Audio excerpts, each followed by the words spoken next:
through your clinical career. We also have to look at what the patients want and integrate that all and use it in evidence-based medicine. Well, we've got lots of evidence, but not everybody agrees with the interpretation of the evidence. And unfortunately, not everybody agrees with the evidence in the first place. So I'm going to go through looking at some guidelines that have been drawn up using evidence throughout the international community and have a look at what evidence they've used and the differences, how they've interpreted that evidence to use in their guidelines. Why use guidelines? Well, guidelines are used in the evidence-based medicine to aid standardisation of care. And good clinical guidelines should be valid. They should lead to the results expected of them. They should be reproducible. So if you're using the same evidence, you should get the same outcomes. They should be cost-effective, so they should avoid the inappropriate use of resources.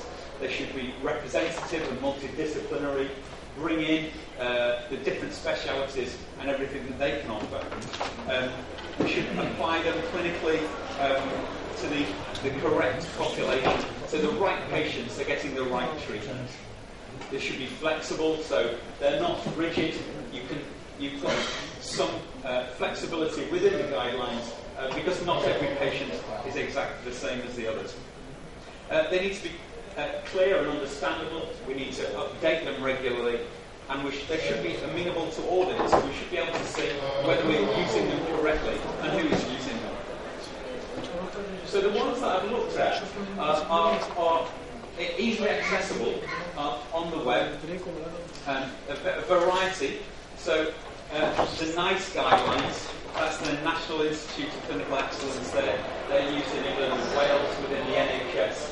The SIGN guidelines, that's the Scottish Intercollegiate guidance. The NHS is slightly different in Scotland, so they have their own guidelines.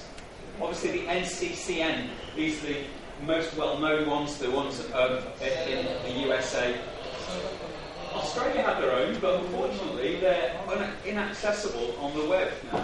I suspect that's because they're being updated, because the most recent one I could find was in 2004. In Europe we've got ESMO, and Japan use the same guidelines that have been put out by the medical oncologists. And there are some very detailed ones from the Dutch group, which are also available. So looking at the evidence, I'm going to hopefully going to answer where and who should we be operating on, which cases should we be operating on, what should we be doing, when, so what's the timing of the surgery, and whatever else was not included in the above questions. Some time ago, it was noticed in Scotland that there was a difference in outcome for patients with ovarian cancer. And Juna et al. In 1994 did a retrospective study of all patients diagnosed in 1987 with ovarian cancer. There were 533 patients. They adjusted them for age, stage, pathology, differentiation, and whether ascites was present or not. They found that when the patients were first seen by a gynaecologist, they had improved survival. They got on and they were managed according to guidelines early on, and they did better. When you had your operation by a gynaecologist, you did better. When you had residual disease of less than 2 centimetres post-operatively, when they were prescribed the platinum chemotherapy afterwards, and when they were referred to a joint clinic, and that's even allowing whether they had platinum chemotherapy or not, they still did better when they were seen as a combination of medical oncologists and the surgeons for follow-up afterwards. This has been backed up by further studies. Kampalainen et al. In Finland, they looked at every single case in Finland over 10 years. It was population-based, and the hypothesis was that the patients did better when they were seen in university hospitals, better than specialist centres elsewhere, and the specialist centres who might not have the full complement of medics, radiotherapy specialities, did better than the community hospitals. They also found that larger surgical volume hospitals did better than those with treating only a few patients. It's intuitive that you would think that's the way, but it needs to be proven. And the more you do, the better you get at it. This was backed up again in Norway. They did a prospective study where they case matched patients over a 2-year period, and they found that the survival of patients was better with advanced disease when operated on in teaching hospitals. The 5-year survival was massively different. They had a 5-year survival of 26% versus 4%. Now, nowadays, 26% is thought of as poor survival, even for advanced ovarian cancer. We'll come on to that later. They did find, in the easier surgical cases, the stage 1 and 2 disease, there was no difference in survival. More recently, this year, Klebe et al., published in Gynecology in the USA, looked at 96,800 cases of ovarian cancer between 1998 and 2000. They looked at the patterns of referral and whether guidelines were adhered to in their treatment. They found that 25%, a quarter of all cases, were operated on in 65% of centres. These all treated less than 8 cases per year. So a lot of patients are not going to the right place, and they would do much better if they went to the centres where they're doing high-volume surgery. 56% of cases receive non-guideline care. Guideline care was adhered to in 81% of the times if you went into the centre, and only 3% of times if you were at a non-centralised centre. So if you're working in a high-volume place, you're much better given the evidence-based medicine. They found that rates of residual disease less than 1 centimetre, and once again, the idea of optimal debulking, the 1 centimetre or even complete macroscopic debulking is being discussed at the moment. But less than 1 centimetre, they managed to get 71% of cases to less than 1 centimetre residual disease at centralised centres, but only 15% of the times non-centralised centres. They found that the case volume independently predicted the overall survival. So your survival is better if you go to a place with high volume, surgery, and delivery of guideline care, which was predictive of survival. So if you've got guideline care, you're more likely to survive from the disease. Looking at early stage ovarian disease, guidelines tend to talk about removal of the ovarian tumour intact if possible and surgical staging. The evidence behind this is capsule rupture,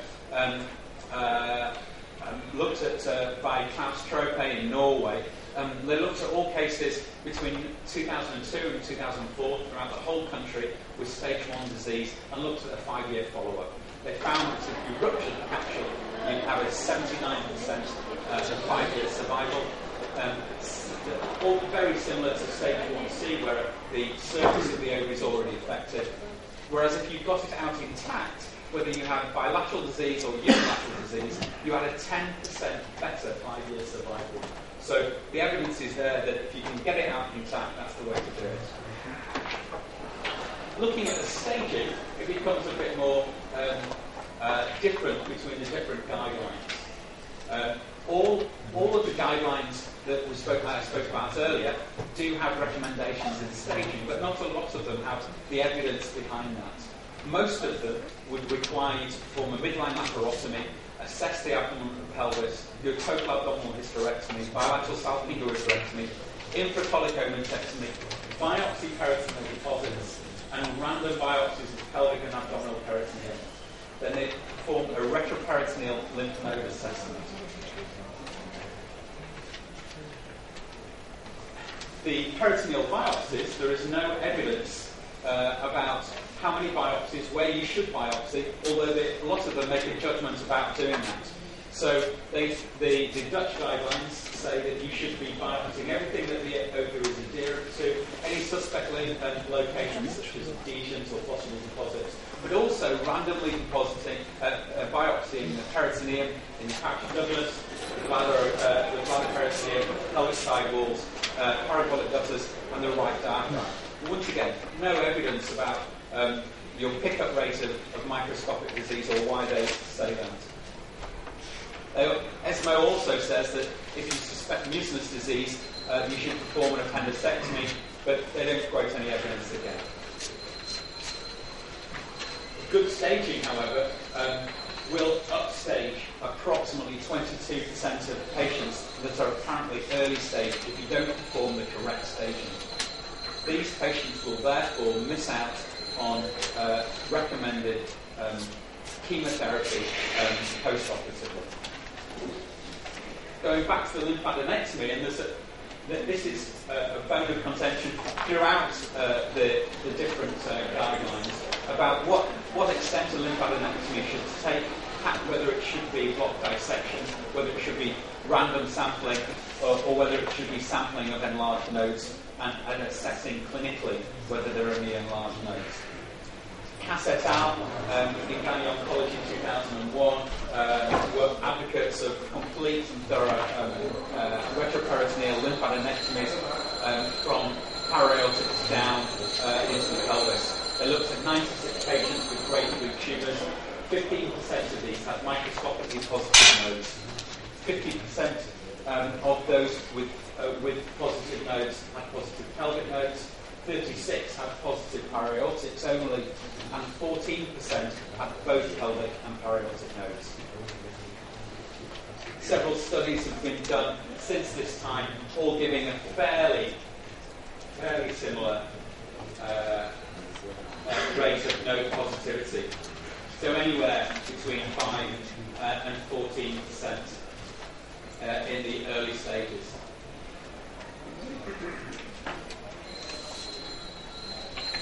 So the American guidelines, the NCCN guidelines, state that you should, in the pelvis, you should do bilateral pelvic lymphadenectomy, even if you've got a unilateral lesion. You should take all those anterolateral to the common ilia, overlying medial to the external ilia, medial to the hypogastric vessels, obturator fossa, down to a level of the obturator nerve. The paraortic lymph nodes should be taken from the vena cava and aorta bilaterally to at least the level of the inferior mesenteric artery and preferably to the renal vessels. Although they say, that's obviously leaving it as an option to go all the way up to the renal vessels.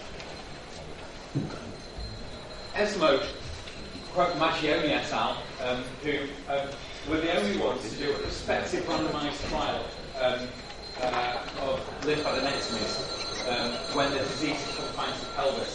They found positive nodes in 22% of systematic lymphadenectomies, but only 9% when they were sampled. NICE suggests that you should do a retroperitoneal lymph node assessment. So once again, different from other guidelines. So they can't agree on the evidence there. And that if you can palpate or random sampling, they say do not perform a systematic lymph node dissection. Going on to the Dutch, different again.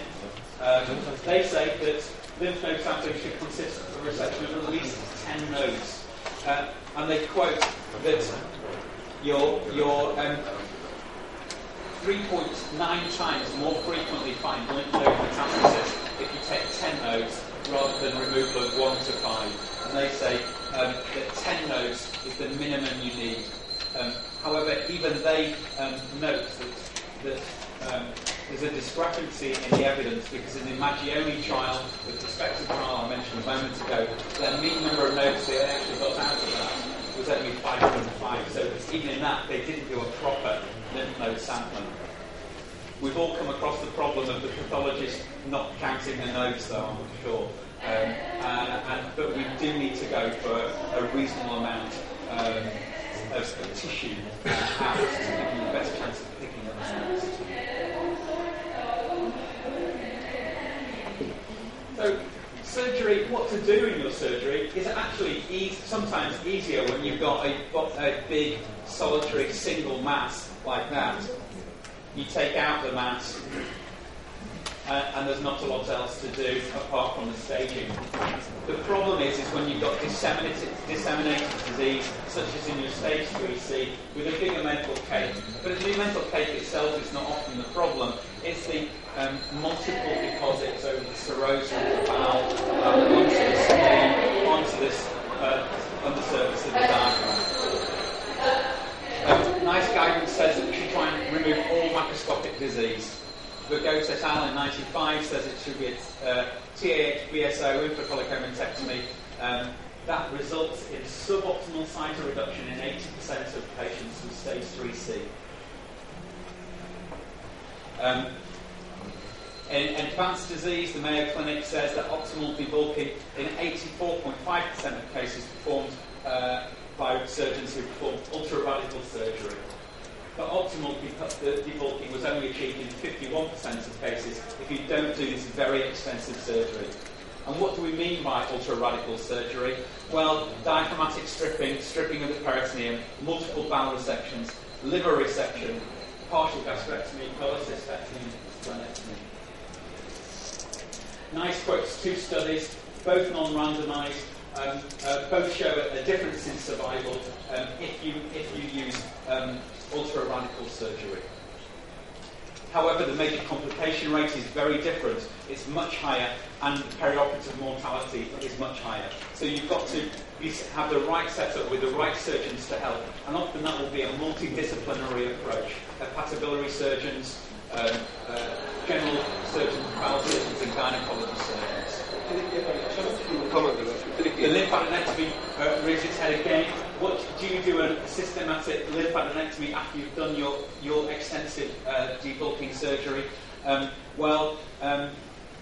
spoke to Doug Levine at the Memorial Sloan Kettering, who's a big advocate of this, and he says by the time they've done their super radical surgery, they're too tired to go and strip all the lymph nodes. So the evidence is still out whether we need to do it, but some people think that it will be associated with prolonged survival.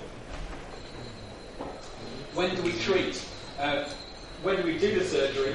Well, Vergote et al. In the EORTC study showed that there was no difference in outcomes if you gave them 3 cycles of chemotherapy before doing your debulking surgery. So primary surgery versus interval debulking surgery.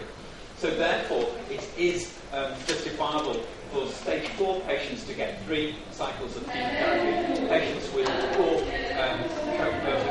comorbidities, poor performance status, to receive chemotherapy to make your surgery easier and see if you can optimise them medically before starting any radical surgery.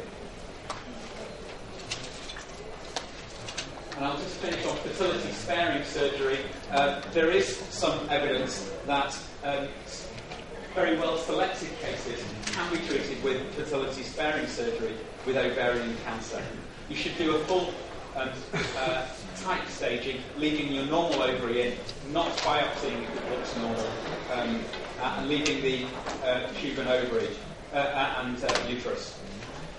This results in a good survival rate, but it needs to be in selected patients. Those patients should be those with favourable histology, looking like it's confined to one ovary. If it's outside of the ovary, you shouldn't be doing fertility-sparing surgery. Minimal access surgery, we leave for initial diagnosis. Some people are using it for assessment of resectability, although once again, no real evidence to show that makes a massive difference. Fertility-sparing surgery and port-site metastasis, although it's thought to be a problem to start with, is actually probably no different than the wound metastasis within an open surgery. Thank you.